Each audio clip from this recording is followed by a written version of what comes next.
अद्भुत जल सूक्त। क्या जल में छिपी है स्वास्थ्य की सुख और शक्ति। नमस्कार दोस्तों, क्या आपने कभी सोचा है कि वेद हमारे वेद जल को केवल प्यास बुझाने का साधन नहीं बल्कि जीवन, स्वास्थ्य और सुख का आधार क्यों मानते हैं। अथर्ववेद के प्रथम कांड का छठा सूक्त हमें यही दिव्य संदेश देता है। उसे जल सूक्त भी कहा जाता है। इसमें ऋषि जल की उपासना करते हुए उससे आरोग्य, दीर्घायु और कल्याण की प्रार्थना करते हैं। आइए इस सूक्त का अर्थ समझते हैं। सबसे पहले ऋषि प्रार्थना करते हैं, हे दिव्य जल, तुम हमारे लिए शांति, सुख और मंगल का कारण बनो। हाँ, तुम्हारा पान हमारे शरीर, मन और आत्मा को पवित्र करे। यहाँ जल केवल नदी, वर्षा या कुएं का पानी नहीं है। वैदिक दृष्टि में जल ईश्वर की वह शक्ति है जो संपूर्ण सृष्टि को जीवन देती है। बिना जल के ना मनुष्य जीवित रह सकता है, ना पशु, न वनस्पति और ना ही पृथ्वी पर कोई जीवन संभव है। इसके बाद सूक्त में कहा गया है कि सोम ने बताया है कि जल में सभी प्रकार की औषधियां विद्यमान हैं। अर्थात जल केवल प्यास नहीं बुझाता बल्कि शरीर को स्वस्थ रखने की शक्ति भी देता है। आज आधुनिक विज्ञान की भी मानता है कि स्वच्छ जल हमारे शरीर को संतुलन बनाए रखता है, पोषक तत्वों को पहुंचाता है और शरीर का तापमान नियंत्रित करता है। अनेक रोगों से बचाने में हमारी सहायता करता है। इस प्रकार हजारों वर्ष पहले वेदों ने जल के महत्व को गहराई से समझ लिया था। फिर ऋषि प्रार्थना करते हैं, हे जल, मुझे ऐसा श्रेष्ठ औषधीय गुण प्रदान करो कि मेरा शरीर स्वस्थ रहे और मैं लंबे समय तक सूर्य का दर्शन करता रहूं। सूर्य का दर्शन करने का अर्थ केवल सूर्योदय देखना नहीं है। इसका अर्थ है दीर्घ आयु, स्वस्थ जीवन और हर दिन नए दिन का आनंद प्राप्त करना। इसके बाद इस सूक्त की सबसे सुंदर बात सामने आती है। ऋषि केवल एक प्रकार के जल की नहीं बल्कि सभी प्रकार के जल की मंगल कामना करते हैं। वे कहते हैं, मारुस्थल का जल शुभ हो, झीलों और सरोवरों का जल शुभ हो, कुओं का जल शुभ हो, घड़ों का रखा जल शुभ हो और वर्षा का जल भी हमारे लिए कल्याणकारी हो। यह संदेश हमें सिखाता है कि जल चाहे किसी भी स्रोत से मिले, उसका सम्मान करना चाहिए, जल का संरक्षण करना चाहिए।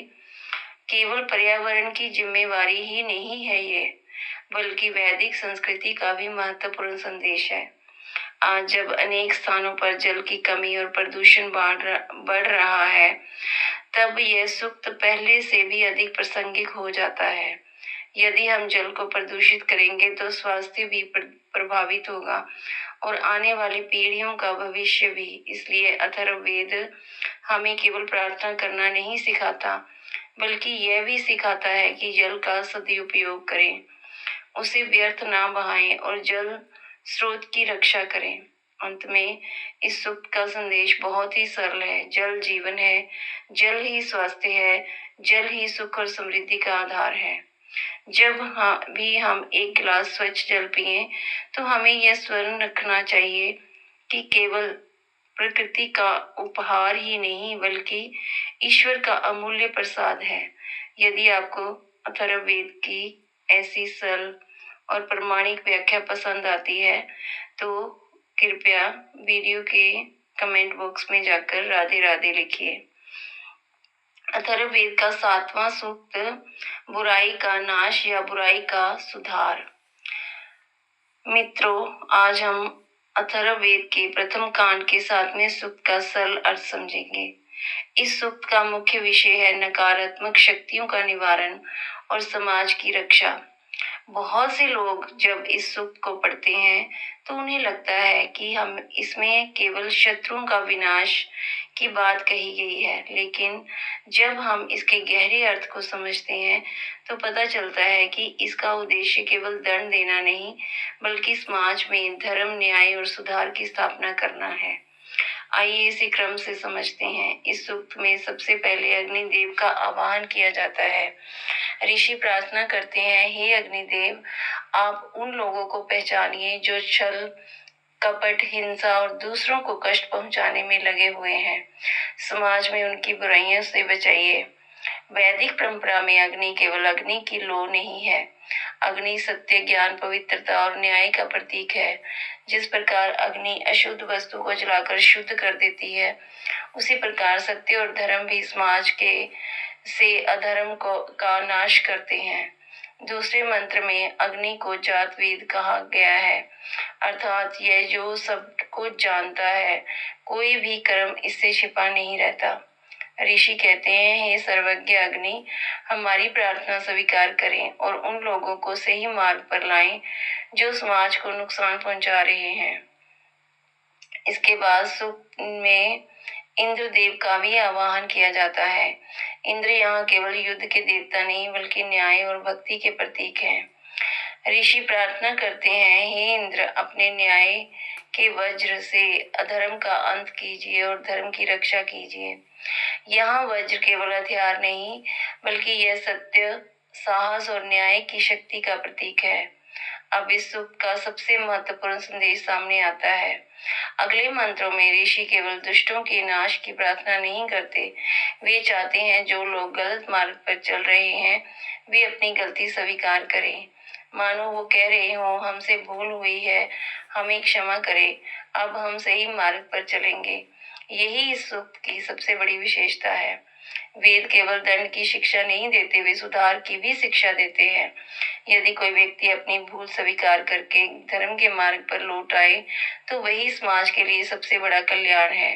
अंतिम मंत्रों में अग्नि से प्रार्थना की जाती है कि वे समाज में फैली बुराइयों, छल, हिंसा और विनाशकारी प्रवृत्तियों को दूर करें और लोगों के जीवन में सत्य, शांति और सदाचार स्थापित करें।